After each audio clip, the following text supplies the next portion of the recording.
أعوذ بالله من الشيطان الرجيم بسم الله الرحمن الرحيم والصلاة والسلام على أشرف المرسلين سيدنا محمد صلى الله عليه وسلم رب اشرح لي صدري ويسر لي أمري واحلل عقدة من لساني يفقه قولي سدد لساني نوّر جناني صفي أماني وزد برائي. Chers frères musulmans, chers apprenants en ligne, assalamu alaikum. Je reviens encore une fois pour l'épisode 12 de votre émission Apprendre à lire le Coran. Émission que vous propose OK Africa TV. Nous sommes à l'IAM, Institut africain de management, où se tiennent les cours. Dans la séance précédente, nous étions sur le shadda, qui est le doublement de la consonne, et nous allons le voir un peu avant de voir la séance d'aujourd'hui qui sera consacrée à l'utilisation du al. Le shadda d'abord.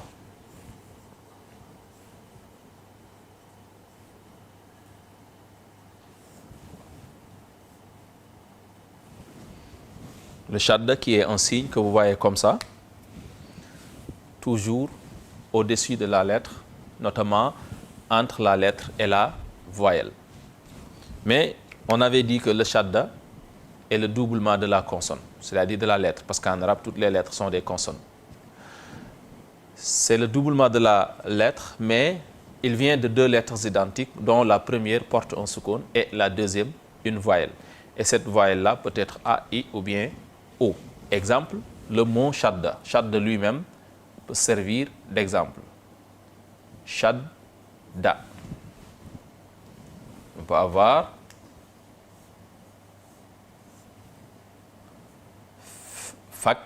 fakkara.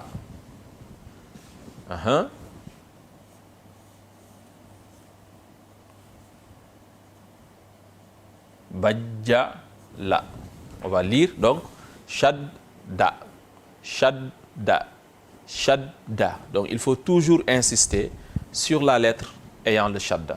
Il faut toujours lire deux fois la lettre. Shadda. Une première lecture avec un sukun, shadda. Ensuite, une deuxième lecture avec une voyelle. Cette voyelle-là peut être les trois. Fatha, kasra ou bien damma. Ça peut être le tanwin aussi. Donc, fakkara, bajjala. Donc, si vous avez suivi le cours consacré sur le shadda, vous n'aurez pas de problème à l'utiliser. Mais nous vous demandons de suivre donc les cours par ordre, parce que c'est important. Ça vous permet de comprendre. Donc, à chaque fois, on comprend ce qui précède pour pouvoir comprendre facilement ce qui suit.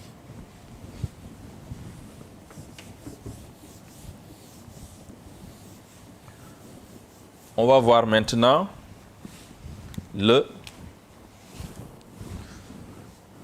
l'usage du al.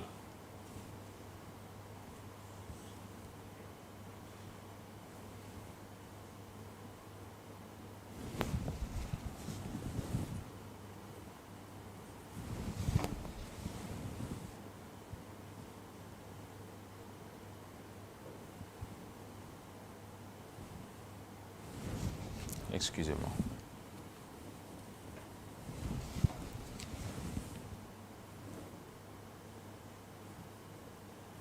On va voir maintenant l'usage du al.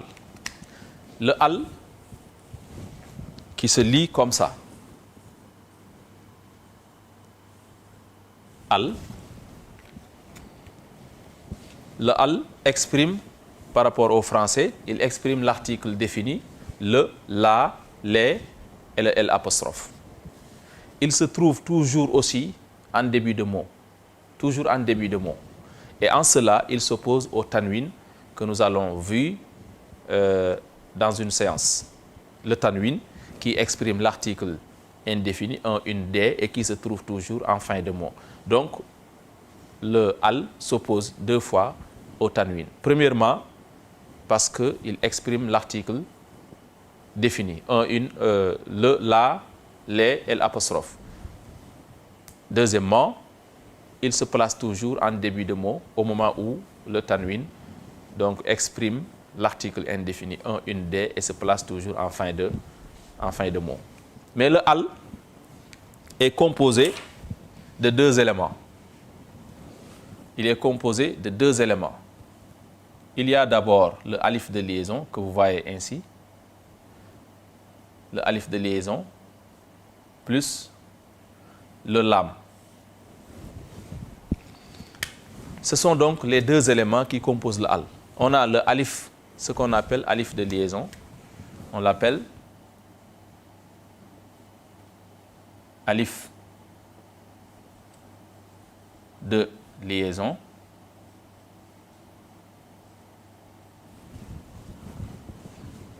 Plus le lam. C'est ça donc qui compose le al. Comme ça, on a le alif de liaison plus le lam. C'est ça qui forme le al en tant qu'article défini. Le, la, les ou bien l apostrophe. Maintenant, son utilisation va dépendre de sa position dans la phrase et de la lettre qui va le suivre. On a le al en début de verset. En début de verset. On a le al en début de verset et dans ce cas, le alif de liaison va se lire a. C'est-à-dire première situation où le alif de liaison va se lire a. Le alif de liaison va se lire a si on a le al en début de verset. Exemple.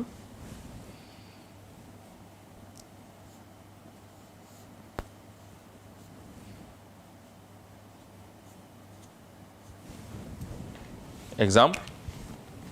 Al-hamdu. Al-hamdu. Al-hamdu. Dans la première sourate, sourate Al-Fatiha.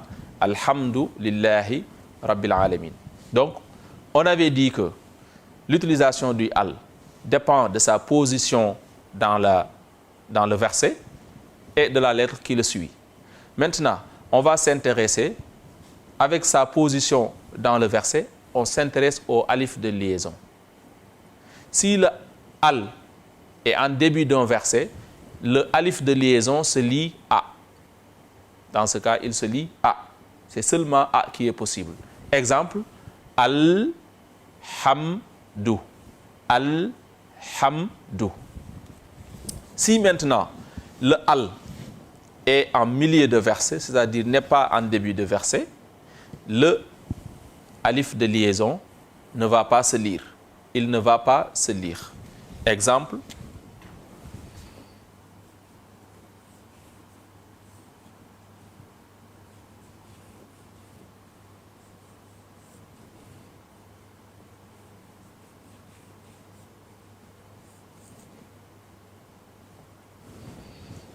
Rabbil alamin. Mina. On va lire. Rabbil alamina. Donc, pour l'utilisation du alif de liaison qui, accompagné du lam, forme l'article défini, le, la, les, l apostrophe. Donc, l'utilisation du alif de liaison peut avoir deux situations différentes.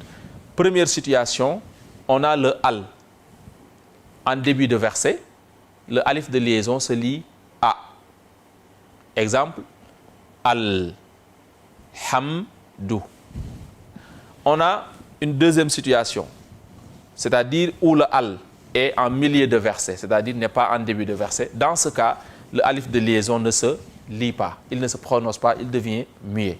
On a Rabbil alamina. Ici, du bi, on va directement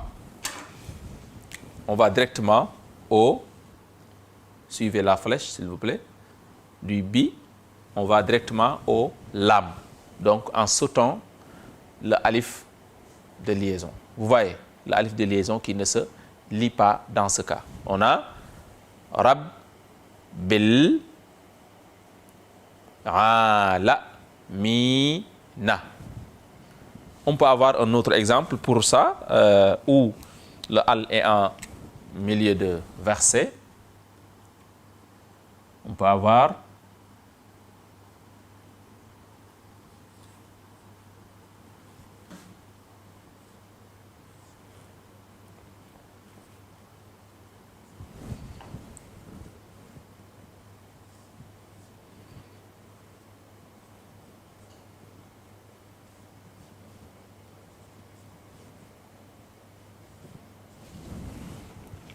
on a ici, on va suivre la flèche, on va directement du riz, on va au lam. Donc en sautant le alif de liaison, on a min sharril waswasi. Min sharril waswasi. Donc ici, on est face à la deuxième situation. Première situation, le al se trouve en début de verset et dans ce cas, le alif de liaison se lit A. Donc, alif de liaison égale A. Exemple, alhamdu. Deuxième situation, on a le al en milieu de verset, c'est-à-dire qui est précédé de quelque chose. Le alif de liaison ne se lit pas, il devient muet, il ne se prononce pas, même si sa présence physique reste obligatoire pour qu'avec le lam, qu'il puisse donc former un article défini, le, la, les ou bien l apostrophe. Exemple, rabbil alamina. Donc, rabbil alamina. Un autre exemple avec la situation 2, où le al se trouve en milieu de verset et où le alif de liaison devient muet, c'est-à-dire il ne se lit pas. Min sharril. Ril. Vous voyez, on ne peut pas dire min sharri al. Non, non, on ne le dit pas. On n'a pas le droit de dire min sharri al. Donc si on lisait le alif de liaison, on aurait dit min sharri al. Mais ça c'est banni, on ne le dit pas. Donc on dit min sharril waswasil. Ici aussi, on ne peut pas dire rabbi al. Non. On dit rabbil. Donc en sautant le alif de liaison qui, en raison de sa position de milieu de verset, devient muet, c'est-à-dire il ne se lit pas, même si sa présence reste obligatoire pour qu'il puisse jouer donc avec le lam un rôle d'article défini. Ensuite, autre chose, on avait dit que le alif de liaison et le lam, le alif de liaison plus le lam compose le al qui exprime l'article défini, le, la, les, l apostrophe par rapport au français. D'abord, on avait dit que son utilisation dépend de sa position dans la phrase, c'est-à-dire dans le verset, si c'est le Coran. Quand on parle de sa position dans la phrase ou bien dans le verset, on s'intéresse au alif de liaison parce que c'est le alif de liaison qui s'utilise suivant sa position dans le verset. Mais ça ne concerne pas le lam. On va maintenant voir une situation où on va s'intéresser au lam. Donc, son utilisation, le al, je veux dire, dépend de sa position dans la phrase ou bien dans le verset. Dans ce cas, on s'intéresse au alif de liaison. On le lit A en début de verset, exemple, alhamdu. On ne le lit pas en milieu de verset, exemple, rabbil alamina. On va maintenant s'intéresser au lam, qui est le deuxième élément. N'oubliez pas que le al est composé de deux éléments. Premièrement, le alif de liaison plus le lam. C'est ça qui forme l'article défini.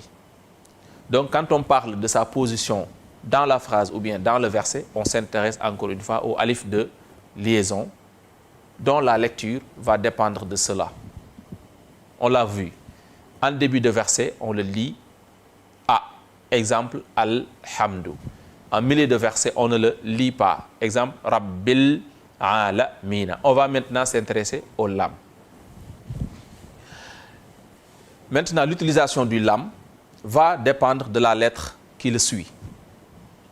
Si le lam est suivi d'une lettre qui n'a pas de shadda et appelée lettre lunaire, il porte un sukun et il se lit.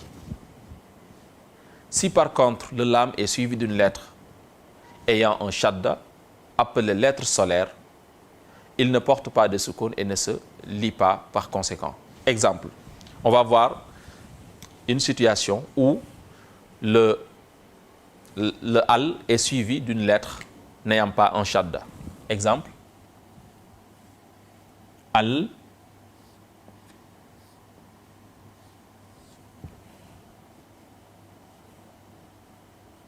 qamaru, qui veut dire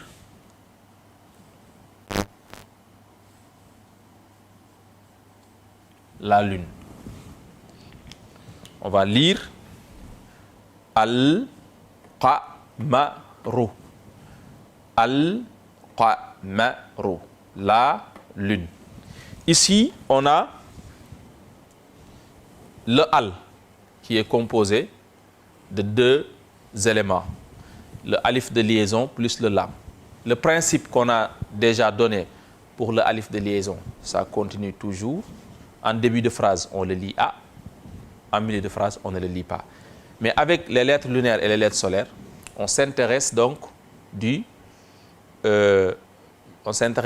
au lam.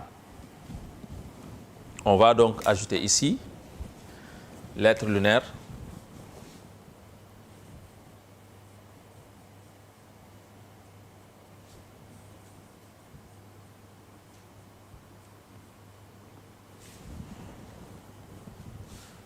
et lettre solaire. Lettre lunaire et lettre solaire. OK. Maintenant, l'utilisation du lam ou bien la lecture du lam va dépendre de la lettre qui suit le al, c'est-à-dire le lam. Parce que le deuxième élément du al, c'est le lam. Donc, de la lettre qui suit le lam. Si après le lam, on a une lettre qui n'a pas de shadda, comme celle-ci, le lam porte un sukun et se prononce, c'est-à-dire se lit. Exemple, al-qamaru, qui veut dire la lune. Et maintenant, il y a 13 autres lettres qui sont comme la lettre qaf, avec la voyelle a qui se lit qa, et qui, quand elles suivent le al, ne prennent pas un shadda et permet au lam de porter un sukun et se lit. Exemple, al-qamaru. Donc, il y a 14 lettres. Parmi les 28 lettres de l'alphabet arabe, il y a 14 lettres qui sont appelées donc lettres lunaires. Et qui, quand elles suivent le al, ne prennent pas un shadda. Ici, dans cette lettre, vous ne voyez pas de shadda. Et sur toutes les 14 lettres lunaires, ce serait ainsi. Pas de shadda après le lam. Et maintenant, si vous voulez savoir si vous avez une lettre lunaire ou bien solaire, après le lam, regardez si la lettre qui le suit a un shadda. S'il a un shadda, dites-vous que c'est une lettre solaire. S'il n'a pas un shadda, donc dites-vous que c'est une lettre lunaire. Ensuite, on va voir la deuxième situation par rapport à la lecture du lam.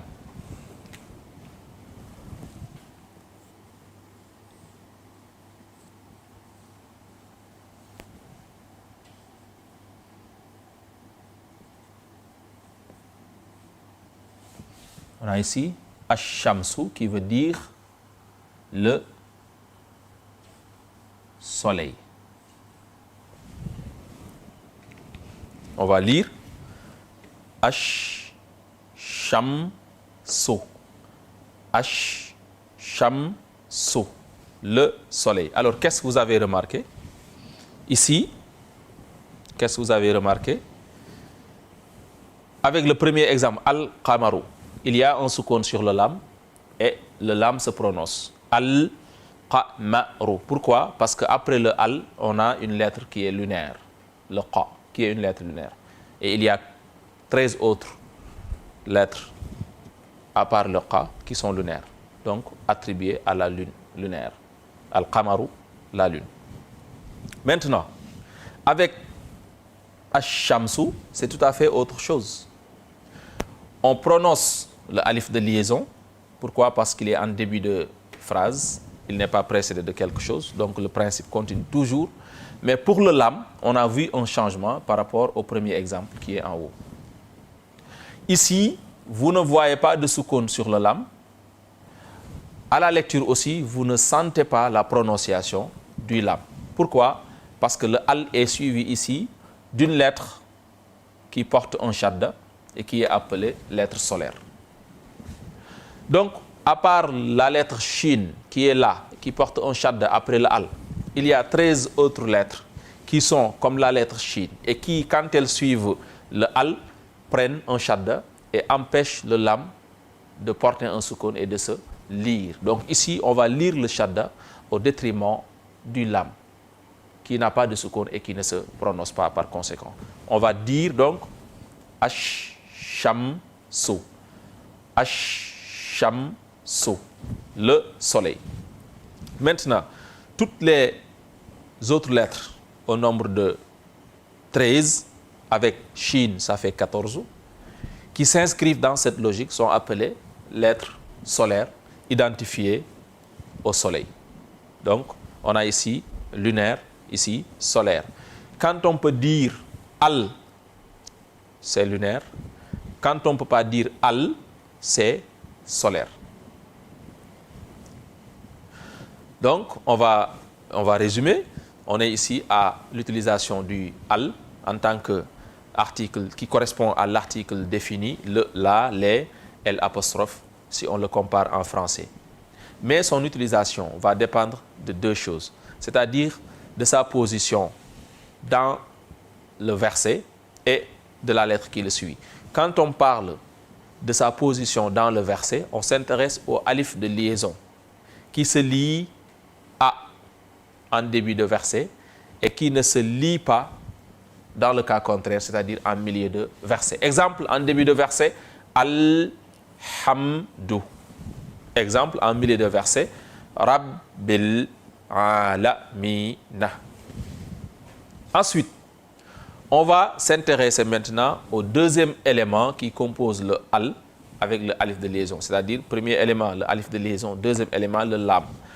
Le lam, maintenant, son utilisation va dépendre de la lettre qui le suit. Si la lettre qui le suit n'a pas de shadda, comme le qa ici, le lam porte un soukoun et se lit.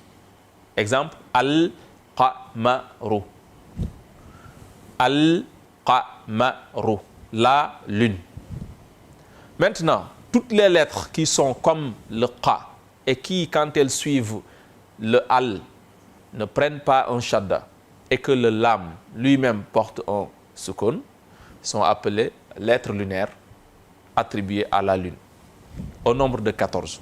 Donc, on a, parmi les 28 lettres de l'alphabet arabe, il y a 14 lettres qui sont lunaires et 14 autres lettres qui sont solaires. Maintenant, la deuxième situation, c'est quand le al est suivi d'une lettre qui porte un shadda, comme le sha ici, cela empêche le lam de porter un soukoun et de se lire. Dans ce cas, on va lire le shadda au détriment du lam. Et à part cette lettre aussi qui est sha, qui est une lettre solaire, il y a 13 autres lettres qui sont solaires et qui s'inscrivent dans la même logique, c'est-à-dire quand elles suivent le al, le lam ne porte pas de soukoun et ne se lit pas. Exemple, ash-shamsu, ash-shamsu, ash-shamsu, le soleil. Maintenant, les 14 lettres qui s'inscrivent dans cette même logique sont appelées lettres solaires attribuées au soleil. Donc, on va voir quelques exercices pour l'utilisation du al avec les lettres lunaires et les lettres solaires.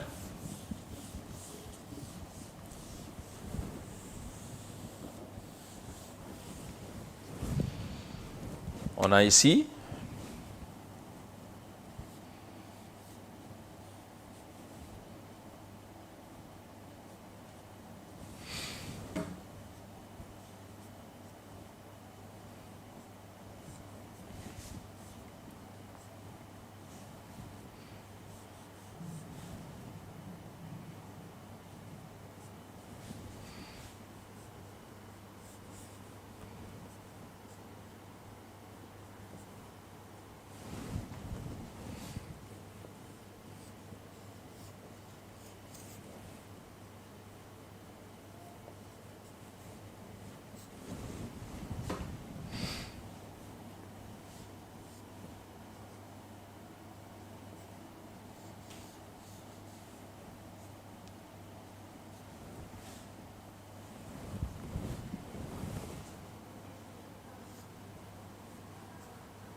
on va lire A'udhu billahi minash shaitanir rajim. Bismillahir rahmanir rahim. Alhamdu. Qu'est-ce qui nous permet de dire al? Parce que d'abord, pour le alif de liaison, qui est le premier élément du al, on l'a en début de verset, donc on le lit a. Donc al. Qu'est-ce qui nous permet aussi de prononcer le lam et qu'il porte un sukun? C'est parce que après le al, on a une lettre qui est lunaire, c'est-à-dire une lettre qui ne porte pas de shadda. Donc, alhamdu lillahi rabbil alamina. Donc, quand on dit rabbil, on est en train d'appliquer la règle par rapport à la position du al dans le verset. Ici, vous savez qu'avec Rabbil Alamina, le al n'est pas en début de verset, donc le alif de liaison ne se lit pas, même si sa présence physique reste obligatoire. Ensuite, on a un sukun sur le lam.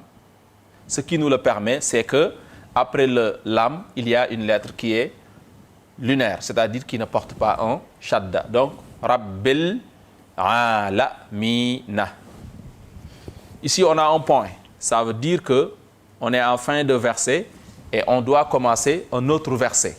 Donc, avec ce qui suit, ce qu'on va lire ensuite, on est en début de verset. Ar-Rahmani. Vous voyez? Ar-Rahmani. Pourquoi on dit A? Parce que le al est en début de verset. Donc, le alif de liaison se lit A. Mais, pourquoi le lam ne porte pas de sukun ici? Parce que le lam est suivi d'une lettre qui porte un shadda et qui est une lettre solaire. Donc, ça fait que le lam ne porte pas de soukoun et ne se lit pas. Donc, ar-rahmanir. Vous voyez? Ar-rahmanir. Pourquoi on dit nir? On fait la liaison du ni. On saute le alif de liaison. Pourquoi? Parce qu'il n'est pas en début de verset. On fait la liaison avec le ra qui suit, qui porte le shadda. On ne lit pas non plus le lam. Pourquoi? Parce qu'il ne porte pas de soukoun. Et ce qui l'empêche de porter un soukoun, c'est parce qu'il est suivi d'une lettre qui porte un shadda. Donc, ar-rahmanir rahimi. Maliki. Maliki yawmiddini. Yawmiddini. Avec yawmid, on a le al en milieu de phrase, c'est-à-dire que où le alif de liaison ne doit pas se lire, où le lam aussi ne doit pas porter un soukoun et ne doit pas se lire. Pourquoi? Parce qu'il est suivi d'une lettre qui porte un shadda, qui est une lettre solaire. Donc, yawmiddini. Iyaka na'budu wa iyaka nasta'inu. Je répète le verset. Iyaka na'budu wa iyaka nasta'inu. On va se tenir donc à cela. On est obligé de s'arrêter parce que l'émission tire à sa fin. Donc, c'était une séance consacrée à l'utilisation du al, la séance 12, qui nous a permis de voir comment on lit le al. Et son utilisation, on le répète, dépend de sa position dans le verset et de la lettre qui le suit. Le al, en début de verset, le alif de liaison se lit à. Le al en milieu de verset, le alif de liaison ne se lit pas. Maintenant, le lam, qui est le deuxième élément du al, sa lecture va dépendre de la lettre qui le suit. Le lam est suivi d'une lettre qui n'a pas de shadda, il porte un soukoun et il se lit. Le lam est suivi maintenant d'une lettre qui porte un shadda, il ne porte pas de soukoun, c'est-à-dire le lam, et il ne se lit pas. Pourquoi? Parce qu'il est suivi d'une lettre solaire. Donc, si vous voulez savoir si vous avez une lettre lunaire ou bien solaire, il faut toujours voir si le lam porte un soukoun, on ne peut pas avoir une lettre solaire qui suit. Si le lam porte un soukoun, la lettre qui suit est forcément lunaire.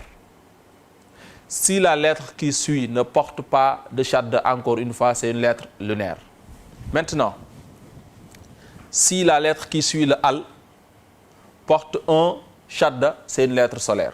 Si le lam du al ne porte pas un shadda, la lettre qui suit est une lettre solaire. Donc, on n'a pas besoin de vous donner d'une part les lettres lunaires et d'autre part les lettres solaires, mais le meilleur repère pour savoir si on a une lettre lunaire ou bien solaire, il faut toujours se référer au lam. S'il porte un soukoun, c'est une lettre lunaire. Si la lettre elle-même ne porte pas de shadda, c'est une lettre lunaire. Si le lam ne porte pas de soukoun, il est suivi d'une lettre lunaire. Si la lettre elle-même qui suit le lam porte un shadda, c'est une lettre solaire. Donc c'est simple. Voilà donc la séance qui a été consacrée sur le al, qui est composé de deux éléments. Ne l'oubliez pas, le alif de liaison plus le lam. Et ça forme l'article défini, le, la, les, L'. Merci et bonne continuation.